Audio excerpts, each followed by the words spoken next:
Qonunlar asosida ishlangan bo'lib, filmning ilk qismi 2019-yilda premyera qilingan va Xitoyning o'zida katta daromad va yutuqqa erishgan. Film uchun ajratilgan budjet 20 ming dollarni tashkil etsa, u AQSh va butun dunyo kinoteatrlaridan ishlab topgan puli 726 million dollarni tashkil etadi. Bilamizki, Xitoy davlati animatsiya tomonlama ancha rivojlangan davlat hisoblanadi. Biroq animatsion filmlar va multfilmlarni ko'rgan inson kontekstlarsiz uni tushuna olishi qiyin bo'ladi. Lekin necha animatsion filmida bari aksi bo'ldi. Ya'ni tomoshabinlarga filmning bari boshidan ma'lum ekanligini tushuntirish orqali film konteksti biroz yengillashgan. Va bunga film rejissyorining katta hissasi bor. Asarda hayot qadri, oila va do'stlar mavzulari chuqur ko'rsatilib o'tilgan. Yovuz kuchlar marvaridlarni ularning sohiblariga yetib borguncha o'rnini almashtirib qo'yishi bilan boshlanadi. Gap shundaki, marvaridlar ikki xil kuchlarni o'z ichiga olgan bo'lib, birinchisi ruh marvaridi bo'lib, ikkinchisi esa jodugar marvaridi hisoblanadi. Marvaridlar o'rni almashib qolgan bo'lsa-da, ular tug'ilajak chaqaloqlarga joylashishadi va natijada bari teskarisiga sodir bo'ladi. Yovuz kuchga ega jodugarlar marvaridi qirollik oilasidagi chaqaloqqa o'rnashgan bo'lsa, ezgulik kuchiga ega ruh marvaridi ko'p asrlardan beri dengiz tubiga zindonband qilingan ajdod podshohining vorisiga nasib qiladi. Chaqaloqligidan boshlab atrofni vayron qila boshlagan nejadan ota-onasi o'z mehrini ayamaydi va uning tarbiyasiga ko'maklashish uchun ustoz Zinhangdan yordam so'rashadi. Marvaridlar katta kuchga ega bo'lsa ham, yovuz kuchga ega jodugarlar marvaridi afsullab qo'yilgan edi. Gap shundaki, yovuzlik marvaridi tiriklikka aylangandan so'ng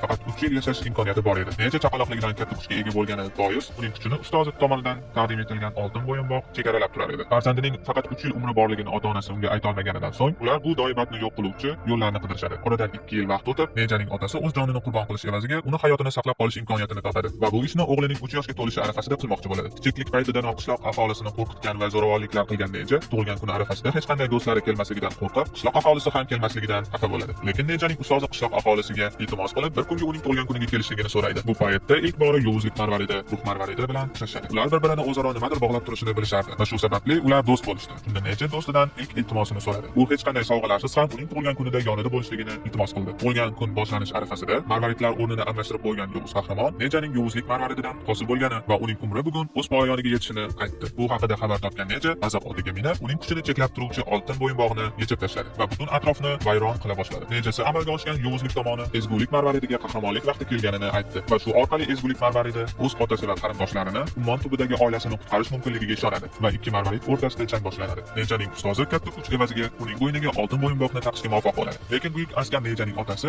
ezgu qahramon qayerdan paydo bo'lib qolganligiga qiziqadi. U bilan suhbat chog'ida bahs boshlanib, uni ajdarlar vorisi ekanligini bilib qoladi. Biroq aholisiga ma'lumki, ajdarlar tarixdan yovuz ishlari uchun ummon tubidagi zindonga zanjirband qilingan va bu tasodif emas edi. Shundan so'ng guvohlarni yo'q qilishga chorlagan yovuzlik tomoni ezgulik marvaridini ishga solib, butun qishloqni uning aholisi bilan yo'q qilishga buyuradi. Qishloq osmonida katta mustaqillikni hosil qilib, aholisi bilan qirib tashlamoqchi bo'lishadi. Lekin Neja vaqtida kelib, ezgulik marvaridi bilan jang boshlaydi. O'z irodasi va oilasining mehriga tayanib, Neja yaxshi bo'la olishini va odamlarga yaxshilik qila olishini anglaydi. Shundan so'ng u ezgulik marvaridi bilan jangda g'olib bo'ladi. Ikki marvarid birlashib, qayta do'stlashib qolishadi. Bu pallada esa osmonning qahri kelib, yovuzlik marvaridiga o'qilgan afsun o'z kuchini ko'rsatadi. Neja o'lishini bilib, o'z ota-onasi bilan xayrlashadi. Yovuzlik marvaridi do'stini jonini saqlab qolish uchun u bilan birlashadi va ikki marvarid osmon qahriga qarshi birga kurashishadi. Ular yengilayotgan paytda ustoz Zinhong ularning tanasini saqlab qolish mumkin bo'lmasa-da, ruhlarini saqlab qoladi. Ikki marvarid osmon g'azabiga qarshi kurashda tanalaridan ayrilgan bo'lsa-da, ruhlari yerga qaytib keladi. Va shu bilan animatsion filmning birinchi qismi o'z poyoniga yetadi. 2019-yilda birinchi qism katta ekranlarga chiqqan bo'lsa,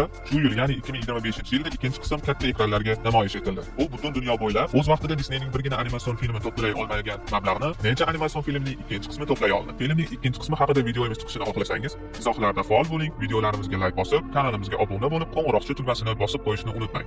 Biz bilan bo'ling, ko'rishguncha.